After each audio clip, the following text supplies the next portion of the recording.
The air in the penthouse office was so cold it felt like a physical weight, a shroud of ice settling over Ilara's skin. It was a stark contrast to the frantic, desperate heat that had been consuming her for months. Below, the city sprawled out like a galaxy of fallen stars, indifferent to the life flickering out in a sterile hospital room miles away. Here, on the 100th floor of a tower that pierced the clouds, she was about to make a deal with the devil. He wasn't a devil of fire and brimstone. He was one of tailored suits, unnerving stillness, and eyes the color of a winter storm. Kairos Thorn. A name whispered in the darkest corners of the financial world, a phantom who moved markets and shattered empires with a single, quiet command. They called him a demon, and looking at the chilling emptiness in his gaze, Ilara believed it. "You're wasting my time, Miss Vance," he said, his voice a low, smooth baritone that sent a shiver down her spine. It held no warmth, only the sharp edge of finality. He hadn't looked up from the document on his mahogany desk, but she felt his attention on her like a predator's. "My sister, Lyra, she's dying." Ilara forced the words past the lump in her throat. Her voice trembled, a fragile, pathetic thing in the cavernous silence of the room. "The doctors have given up. They say it's a matter of days. The treatments, they're experimental, astronomically expensive. I've sold everything. I have nothing left." "A common story," Kairos murmured, finally lifting his head. His eyes locked onto hers, and the sheer predatory intensity of his focus made her want to recoil. He saw everything: the cheap, worn coat, the exhaustion etched into her bones, the terror that was her constant companion. "People come to me when they have nothing left, but you misunderstand. I am not a charity. I am a broker of impossibilities, and the cost is always absolute." Ilara's hands clenched into fists at her sides. "I know, I'll pay anything. My life, my soul, whatever you want. Just save her." The words were a raw plea stripped of all pride. A flicker of something unreadable passed through his eyes. He rose from his chair, a fluid, silent motion that was unnervingly graceful for a man of his size. He was tall, broad-shouldered, a monolith of power and control. He circled the desk and stopped directly in front of her, so close she could feel the cold radiating from him. He smelled of expensive cologne and something else, something wild and dangerous, like the air before a storm.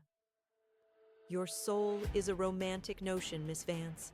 It has no market value," he said softly, his voice a hypnotic whisper. "Your life?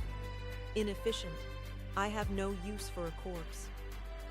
He tilted his head, his gaze sweeping over her, an appraisal that was both clinical and disturbingly intimate. "But you are a different kind of asset." He reached out, and she flinched as his fingers brushed a stray strand of hair from her cheek. His touch was like a brand of ice. "The contract is simple. I will provide the funds, not just for the treatment, but for the best specialists in the world. I will have them flown here by morning. I will ensure your sister receives a cure that money, as you know it, cannot buy." Hope, treacherous and painful, bloomed in her chest. "And the price?" His lips curved into a semblance of a smile, but it held no humor. It was the baring of teeth. "You," he said, the single word hanging in the air like a death sentence. "From the moment you sign, you belong to me. You will live where I say, do as I command, and answer to no one but me. Your life, your choices, your very will, become my property. You will be my captive, not in chains, but in a gilded cage of my own design, forever." The word echoed in the silence. Forever. It was an eternity, a life forfeit for another. She thought of Lyra's weak smile, the fading light in her eyes. There was no choice. There never had been. "You'll save her?" she whispered, needing to hear it one more time. "I will not let her die," he vowed, and the certainty in his voice was more powerful than any doctor's prognosis. It was the promise of a god. or a demon. He stepped back and gestured to the contract lying on the desk. A single sheet of thick, cream-colored paper with stark black ink. It was surprisingly brief. A pen lay beside it. Elara walked towards the desk as if in a trance. Her legs felt like lead. This was it, the point of no return. Her hand trembled as she picked up the pen. She could feel his eyes on her, watching, waiting. She thought of Lyra's laughter, of late-night talks and shared dreams that now seemed like a fantasy from another life. She would do anything to hear that laugh again. Anything. She signed her name. The ink flowed, black and final. Her signature looked like a scar on the pristine paper. The moment the pen lifted, Kairos picked up his phone. He didn't dial. He simply spoke into it. Authorization Alpha 7. Mobilize the Geneva team. Destination St. Jude's Hospital. Now. He ended the call and placed the phone down. It is done. A private jet is already en route. They will be with your sister in under 6 hours. The relief that washed over Elara was so profound, it almost buckled her knees. Tears welled in her eyes, hot and fast. "Thank you," she sobbed, a broken, grateful sound. Kairos took a step closer, his shadow falling over her. He reached out and placed a finger under her chin, forcing her to look at him. His storm-gray eyes were devoid of any sympathy. "Don't thank me, Elara," he said, his voice dangerously soft, using her first name for the first time. It felt like a claim, a brand. "You haven't begun to understand the price you've just paid. Your old life is over.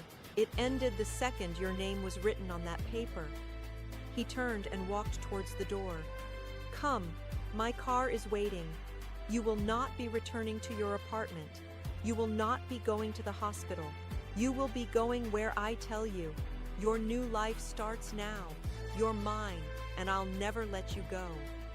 The click of the latch as he opened the door sounded like a prison cell slamming shut. He held it open, waiting for her. She was no longer a desperate woman making a choice. She was a possession being collected. With one last lingering look at the city lights that represented a world she no longer belonged to, she stepped across the threshold and into the darkness. The ride down the elevator was a silent, suffocating descent.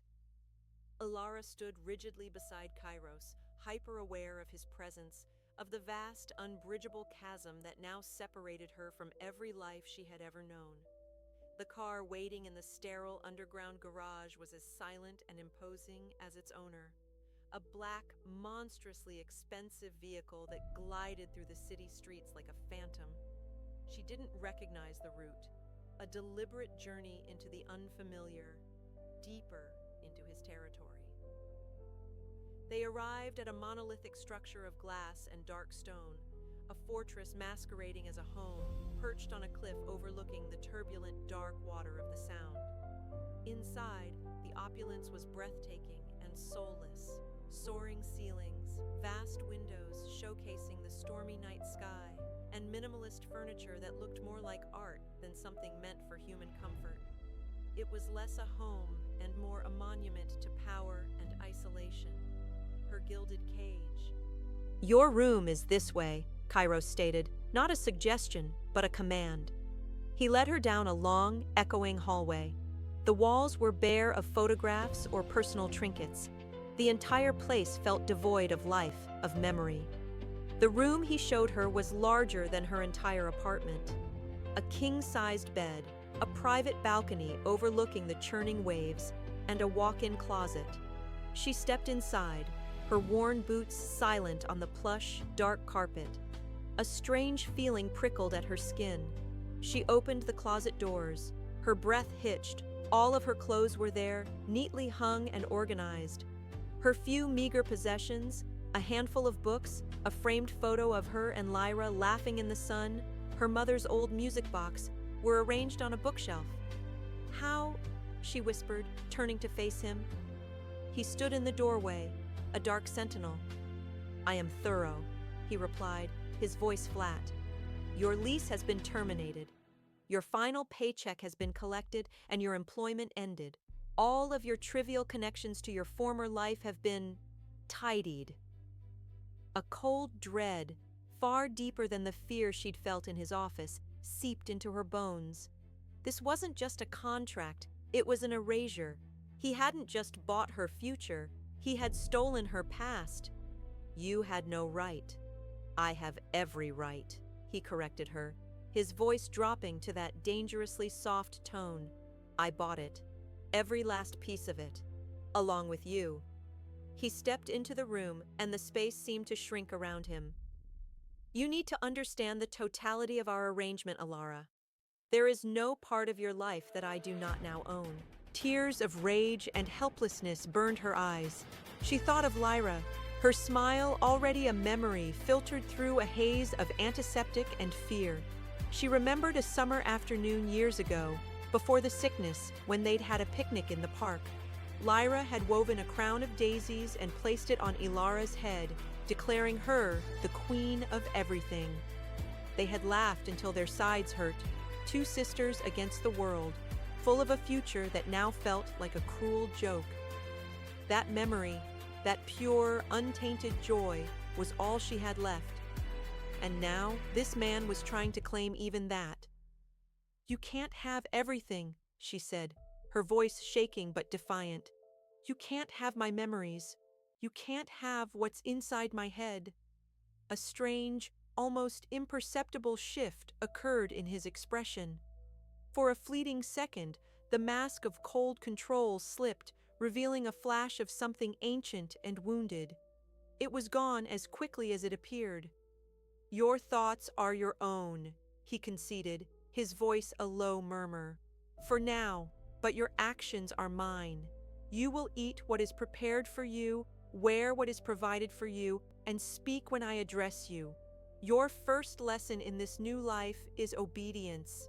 He pulled a sleek black phone from his pocket and held it out to her. It was new, in a sealed box. This is your only means of communication. It has one number programmed into it, mine. You will not attempt to contact anyone from your past. You will not access the internet without my express permission. All updates on your sister's condition will come from me, and only me. Is that understood? She stared at the phone, a symbol of her gilded leash. She wanted to scream, to throw it at his face, to fight. But the image of Lyra, pale and still in a hospital bed, shattered her anger into a million pieces of despair. She was a queen of nothing, a prisoner in a castle, and her sister's life was the chain that bound her here. Yes, she choked out, the word tasting like ash. She took the phone, her fingers brushing his. His skin was cold, but a strange jolt, like static electricity, shot up her arm. He didn't pull away immediately, his storm-gray eyes fixed on her face, searching for something. You look exhausted, he stated, a clinical observation. There is a bath drawn for you, and clothes have been laid out on the bed. I expect you to be ready for dinner in 1 hour. With that, he turned and left, the click of the door closing echoing the finality of her choice. She was alone. She walked over to the bed. A simple, elegant black dress was laid out, its fabric like liquid silk. It was beautiful, expensive, and completely alien. It wasn't her. She collapsed onto the bed, the fight draining out of her, replaced by an overwhelming wave of grief. She cried for her sister, for her lost freedom, for the girl who wore daisy crowns and believed in a future that wasn't for sale. Her sobs were raw, animalistic sounds in the crushing silence of the room. She was a captive, owned by a dangerous man she didn't understand, a man who moved with the chilling certainty of a predator who had been hunting her for a very long time. And as she lay there, a terrifying question began to form in her mind. Why? Why her? What secret was hidden behind his empty winter storm eyes? Her new phone buzzed on the nightstand. With a trembling hand, she picked it up. A single text message was on the screen. It was from him. The team has landed. The procedure has begun. She is in my hands now, Ilara, as are you. The hour passed in a haze of surreal luxury. The bath was scalding hot, filled with oils that smelled of lavender and sandalwood, designed to soothe. But it couldn't touch the frantic, icy knot of fear in her stomach. Every moment of comfort felt like a poisoned gift, a reminder of the price she was paying. She put on the black dress, the silk cool and alien against her skin. It fit perfectly, of course. He would leave nothing to chance. Staring at her reflection, she saw a stranger, a pale, haunted woman dressed in borrowed elegance. The girl in the worn coat who had begged for her sister's life was already a ghost. She found him in a vast dining room, seated at one end of a long, polished table that could have hosted 20. He rose as she entered, a gesture of archaic courtesy that was jarringly at odds with her status as his property. Dinner was served by a silent, uniformed woman who moved with ghost-like efficiency. The food was exquisite, but Alara could barely swallow. The silence between them was a living thing, a palpable pressure that filled the space between the clinking of silverware. "You're not eating," Kairos observed, his voice cutting through the quiet. "I'm not hungry," she replied, meeting his gaze across the table. "You will eat," he said, not as a threat, but as an undeniable statement of fact. "Your health is my concern now. An asset must be maintained." The cold, clinical word, asset, sent a fresh wave of anger through her. It was enough to break through her fear. "Why me, Kairos?" she asked, her voice low but clear. "You're one of the most powerful men in the world. You could have anyone, anything. Why go to all this trouble for me, a secretary with nothing to her name?" He set his fork down, his eyes narrowing slightly. "Perhaps I enjoy collecting things that others see no value in." "I'm not a thing," she shot back, her knuckles white where she gripped her napkin. "You are whatever I say you are," he replied, his voice a silken threat. "You signed the contract. I signed it to save my sister, not to be your toy." A flicker of something, annoyance, or perhaps something else entirely, crossed his face. "You still don't understand. This was never a simple transaction. This was an acquisition I have been planning for a very long time." He leaned forward slightly, his presence suddenly overwhelming. "You don't remember me, do you, Alara?" The question hung in the air, confusing and unsettling. Remember him? How could she forget a man like him? She had never seen him before that afternoon in his office. "No, I've never met you before today." He leaned back, a chillingly calm expression settling on his features again. "Of course not." He picked up his wineglass. "Finish your dinner." The subject was closed. The rest of the meal passed in that same crushing silence, but now it was filled with a new frantic energy. Her mind raced, trying to place him, to find a memory that wasn't there. His words had been a key, turning a lock on a door she didn't even know existed. After he dismissed her, she fled back to the sanctuary of her room. She felt like a mouse in a maze, with the scientist watching her every move. She paced the floor, the silk of the dress whispering around her legs. Her eyes fell on the few possessions on her bookshelf. The framed photo of her and Lyra felt like a relic from a buried life. And then she saw it. Her mother's old music box. It was a simple wooden thing, inlaid with a faded mother-of-pearl swan. She hadn't opened it in years. On impulse, she picked it up and turned the small key. A delicate, tinkling melody filled the room, a sad, sweet tune that was inextricably linked with her childhood. It was a song of loss, but also of comfort. The door opened without a knock. Kairos stood there, his face an unreadable mask, but his eyes were fixed on the music box in her hands. He walked into the room, his steps silent, and stopped before her. He didn't speak, simply stared at the source of the music. The melody was winding down, the notes slowing. And in the quiet space between the plinks of the tune, a memory, dusty and forgotten, began to stir. Rain. A cold, miserable downpour at the St. Augustine's Home for Children. She was 7, small and terrified, clutching the very same music box, the last thing her mother had given her. 3 older boys had cornered her, trying to take it. Their taunts were as sharp as the biting wind. "Give it here, little orphan." Tears streamed down her face. She held the box to her chest, her only link to a life that had been ripped away. And then another boy had appeared. Older, maybe 10, with dark hair that was plastered to his forehead by the rain and eyes that were already the color of a storm. He was quiet, but he moved with a ferocity that stunned the bullies. He didn't say much, just placed himself between her and them, a silent, unmovable wall. They had eventually scattered, unnerved by his stillness. He had turned to her. She had flinched, expecting him to be just as cruel, but he wasn't. He had looked at the music box, then at her tear-streaked face. "Don't let them see you cry," he had said, his voice rough for a child's. "It's what they want." He had reached into his pocket and pulled out a small, smooth, gray stone, pressing it into her palm. "Keep this. It's for luck. One day, I'll be strong enough that no one will ever bother us again. I'll find you when that happens. I promise." The melody of the music box faded into silence. Alara's breath caught in her throat. Her eyes lifted from the box to the face of the man standing before her. She looked past the sharp, tailored suit, the immense power, the cold, ruthless control. She looked into his eyes, the same storm-gray eyes that had stared down her bullies in the rain all those years ago.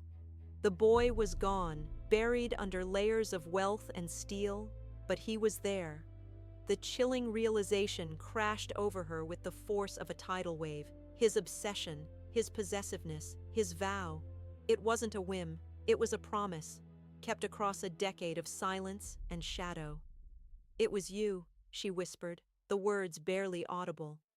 "You were that boy." For a long moment, Kairos did not move. He simply stood there, his face a mask of granite, but his eyes, those turbulent, storm-gray eyes, were a maelstrom of emotions he could no longer conceal. The silence in the room stretched thin, brittle, charged with the weight of 15 years of buried history. When he finally spoke, his voice was a low, rough sound, stripped of its usual cold authority. "Yes," he said. The single word was not an admission of guilt, but a confirmation of a fact as solid and unchangeable as the foundation of the house around them.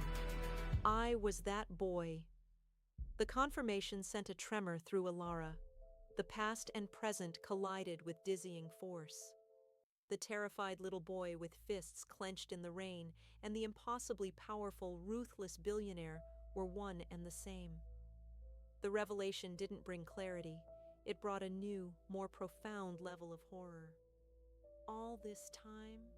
she breathed, her voice shaking with a mixture of rage and disbelief. "You knew.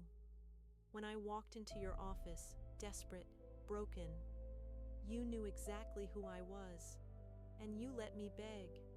You watched me sell my soul to a stranger who was never a stranger at all." She took a step back, clutching the music box to her chest like a shield. "This isn't protection. This is a sick, twisted game. You're no better than the bullies who tried to take this from me. You just have more expensive ways of taking what you want."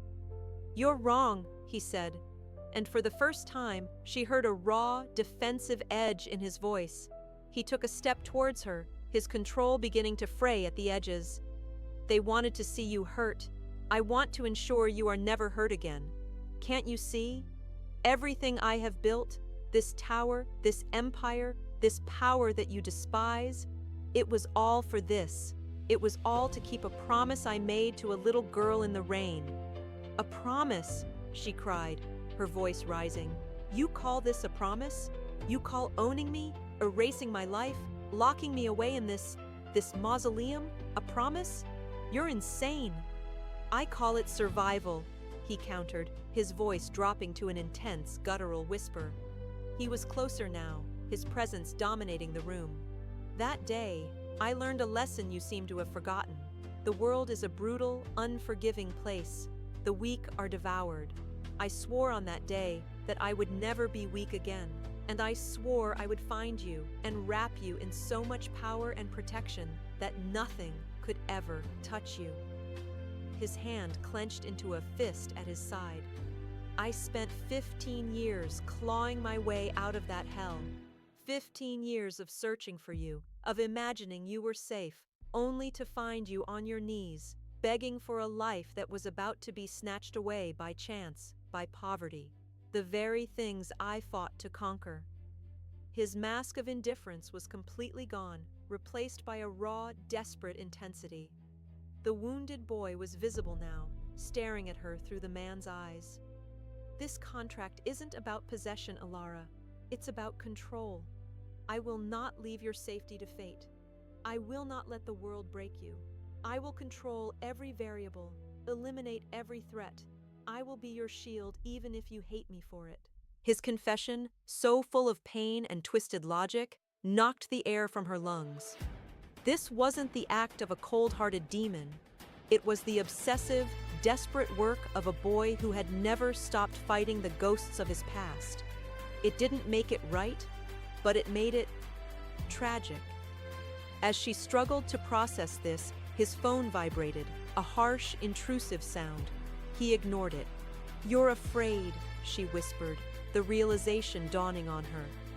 "Under all this power, you're still that terrified little boy in the rain?" He flinched as if she had struck him. "I am not afraid," he bit out, but his eyes told a different story.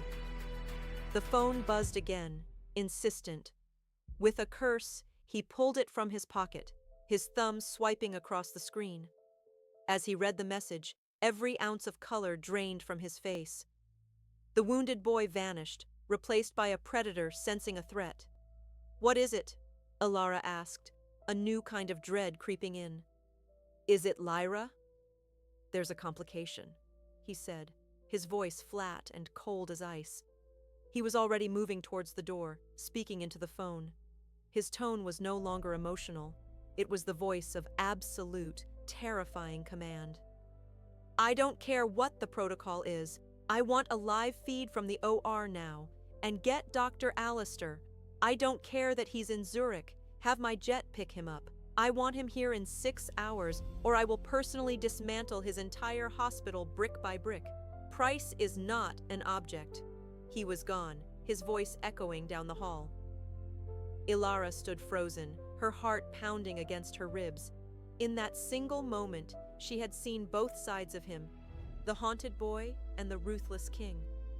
He was a monster, yes, but he was a monster forged in the same fire that had nearly consumed her, and his monstrous power was the only thing standing between Lyra and death. A few minutes later, he returned. The mask was back in place, but his posture was rigid with tension. He walked over to a wet bar in the corner of her room she hadn't noticed before and poured 2 fingers of amber liquid into a glass, downing it in one go. "She's stabilizing," he said, his back to her. "The team is managing it, but it was close." He turned to face her, his eyes dark with the shadow of what could have been. The thought of losing her, of failing after all this time, had clearly shaken him to his core. He crossed the room and stopped just before her, his gaze intense, searching. "I won't let her die, Alara," he vowed, his voice low and thick with emotion. "I won't let you suffer that loss. I've been searching for you for 15 years. I can't lose you again." He reached out, his hand hesitating for a fraction of a second before his fingers wrapped around her arm. His grip wasn't bruising, but it was possessive, desperate, an anchor in a storm. "I'll protect you, even if it costs me everything." His touch was a brand, a claim that was no longer just about a contract, but about a history she was only just beginning to understand. She was his captive, but she was also his crusade, and she was terrifyingly unsure which was more dangerous. His words hung in the air, a raw confession of a 15-year-old obsession. His grip on her arm wasn't painful, but it was absolute, a desperate anchor in the storm of his own making. Ilara looked down at his hand, at the long, powerful fingers wrapped around her, and she didn't pull away. The pieces of the puzzle that was Cairo's thorn were slotting into place, forming a picture not of a simple monster, but of a profoundly broken man. A boy who had tried to build a fortress around a memory. "That boy in the rain," she said, her voice barely a whisper, yet it cut through the tension in the room. "I remember he was afraid too." Kairos flinched, the truth of her words striking him with the force of a physical blow. His grip loosened, his fingers uncurling as if her touch had burned him. He took a step back, the mask of control attempting to reassemble itself, but the cracks were too deep. "Fear is a luxury I discarded long ago." "No," Ilara said, taking a small step towards him, a surprising reversal of their dynamic. "You didn't discard it, you just gave it a different name.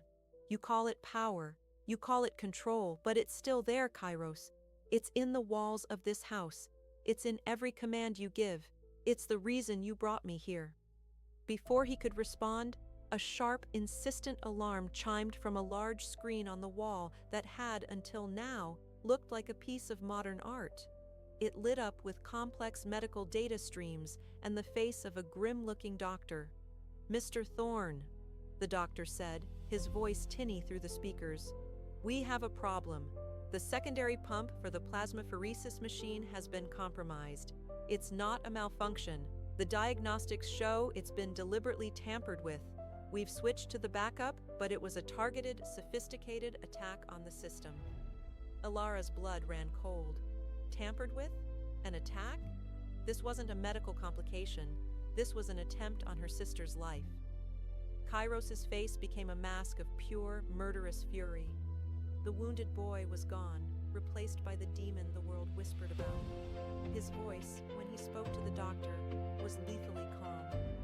"Lock down the entire wing. No one in or out. I want the name of every single person who had access to that machine in the last 12 hours. Find who did this.